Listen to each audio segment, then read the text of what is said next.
Welcome back to my channel. If you're new here, I definitely hope you stay here. So I hope you're inspired by what I have to say today, and you will make the decision to hit the subscription button, turn on your notification bell so you'll be notified each time I upload another video. To my viewers who are already subscribed, my channel would not be the same without you. And as this week's title suggests, we will be talking about 5 do's and don'ts in a relationship for women.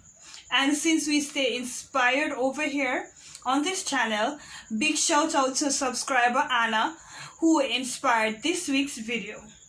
So let's get right into it. Pay attention to my messaging. There's a blessing awaiting you over there, and all your stressing, they will quickly disappear. Whoa. So, number 1 on my list is do protect his ego. Right? Do not go about humiliating your husband in public. And definitely doing it in private is not good as well. Do not let your man feel as if he is in competition with the guy next door with the more chiseled arms or the tighter 6-packs or whatever it is. Let your man feel like he's wanted, appreciated, and loved, right? And don't, however, stroke his ego negatively. So if there's something that needs improving, don't go about letting him feel good about it in a way that you won't see improvements on it, right? So that's my number 1. Number 2, do encourage engaging in his activities, right?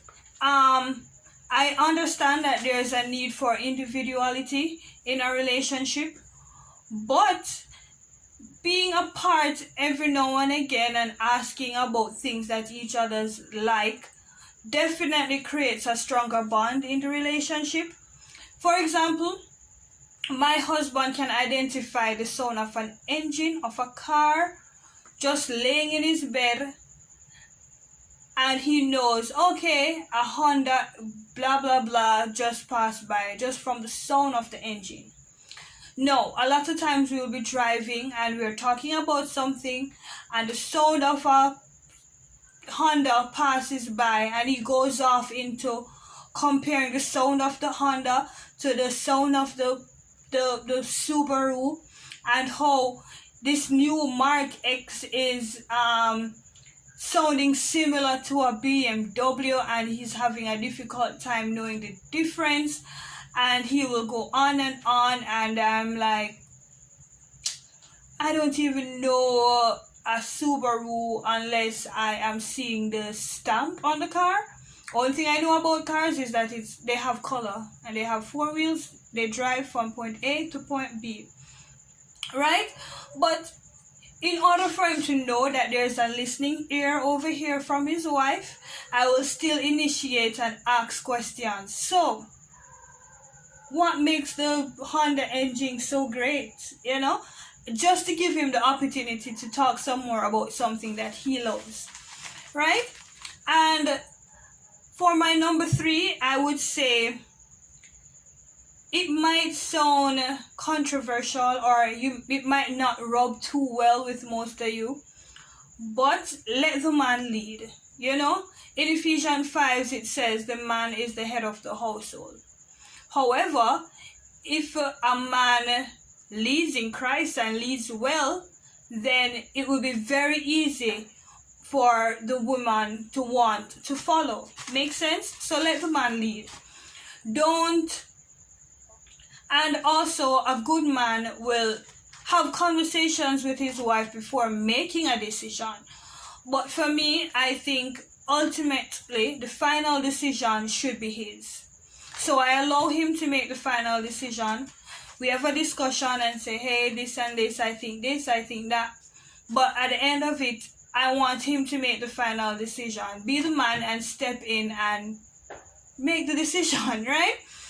And if this decision goes against, or I should say, go the way that you think it would have gone, and do not use the opportunity to say, I told you so.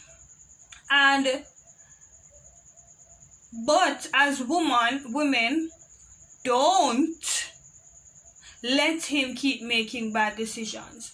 At some point, you have to use your godly, womanly intuition to say, definitely do not make this decision, and find a way to make sure that, you know, the amount of mistakes is eliminated, or just encourage not bad decisions. But at the end of the day, we need to recognize that in everything, really, there are going to be mistakes in decisions. But at the end of the day, that those decisions and those mistakes and growing together is what makes the bond stronger. You grow together in love and unity, I guess. Right? And my third one, I would say, don't mother your man. Right? Don't be a nag, I guess. Don't be going about saying, you did this, what I asked you to do, you never did this, how long are you going to take to do that, etc., etc. You know? And do not try to let him do things exactly how you do it, or think your way is the only way. So, and one thing that stands out to me is how sometimes women will tend to leave a lot of instructions when they're leaving the child with the father, as if the father is a babysitter. The father is not a babysitter. The father is a parent. Let the man parent. You don't have to micromanage every single thing in the household. He has a say, and yeah, don't nag him or let him feel that his decisions, his actions are not important. Do, however, nurture your man. Well, at least so I've heard. My husband really wants me to cook some more, but I'm having the most difficult time to do that. I pray for me, guys. Really pray for me as I try to do more cooking. But, and also, you know, when he's not feeling well, he will say, he likes when you even just to initiate to say, hey, you want some tea? Because, you know, Jamaicans, tea fixes everything. Your head hurt you, your belly hurt you, you're probably having a heart attack, a tea can fix it, right? So, initiate, nurture, take care of him, call from work to check up on him if he's not feeling well, if he's, you know, those kind of things. So, nurture him, but not mother him. And gentlemen who are watching this video, please go ahead and tell me if I'm correct or not, or I'm talking foolishness, and just steer me right in the comment section, right? And my fifth one is don't use sex as a, what I would say, incentive for good behavior. Right? Don't use sex as an incentive for good behavior. Don't lock shop. And for my non-Jamaican subscribers, don't withhold sex as punishment. Right? And there are going to be changes in our hormones as women sometimes, and you might have change in your libido and all of that. It becomes lower. At the end of the day, don't just go about saying, let him accept it, or just so it's there, but don't have him pick me them already, and let him live with it. And yeah, at the end of the day, if something is wrong with you, if you're not feeling well or whatever, you go to the doctor. So why not go to the doctor for if you think your hormones might be off while you're experiencing a low libido? I think we should take care of it, let it balance out, and definitely, guys, do not use sex as a gift for everything. I mean, let it enhance. So if it's birthday, of course the birthday sex is good and the anniversary sex is good and all of that, but don't let it be the only thing you get him. At least go ahead and get him a gift. Buy your man a gift. Don't let the sex be the only thing that you have to offer, right? So that's the don'ts. The do with sex is that women, please recognize that your sex life does not hold a man. No matter how creative you get, no matter how frequent you get, you sort out your libido and everything. At the end of the day, only a man that wants to be kept will be kept. Go ahead, pause the video and let that sink in. Do not think that your sex that you have to offer will hold the man or keep the man.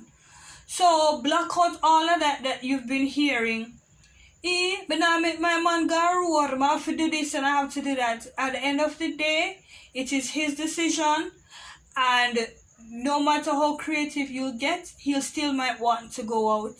So don't get too caught up into all of that. I'm not saying you can't have days where you're saying, you know, honey, not tonight or whatever. But don't go about letting it get so comfortable that you have it as something you do so often that the man have to sometimes wonder, when was the last time, you know? Don't let that happen. It's biology, ladies. With men, you can agree or say, so for some it's more frequent, but the average man in their biology, it's a 74-hour cycle, right? So don't let it stretch out for too long. After that, they get miserable and all of that, and then no, you don't want that in the household. So that's it for my do's and my don'ts. So if you agree with me on any of them, go ahead, let me know what they are. If you want to add to what I've said, you can also go ahead and comment in the comment section. Also, if you'd like to hear more relationship type videos, you can go ahead and even make other suggestions just as Anna did, and we will make that happen. I'm not claiming to be an expert. I have, however, been married already 9 years, and I have come a far way, and our relationship have evolved so differently from our year 1 to now our year 9. So thanks again for watching. Please remember to like, comment and subscribe, and go ahead, share the video as well if it has been a benefit to you. Definitely know that it will be a benefit to someone else. And until next time, see you in my next video. Stressing from both left and right, you need a daily dose of blessing right up in your life. I know it feels so very difficult and depressing, but you gotta hold on to the positive and keep on pressing. The blessing, you know, if you need it, then you can't stop. We keep rising.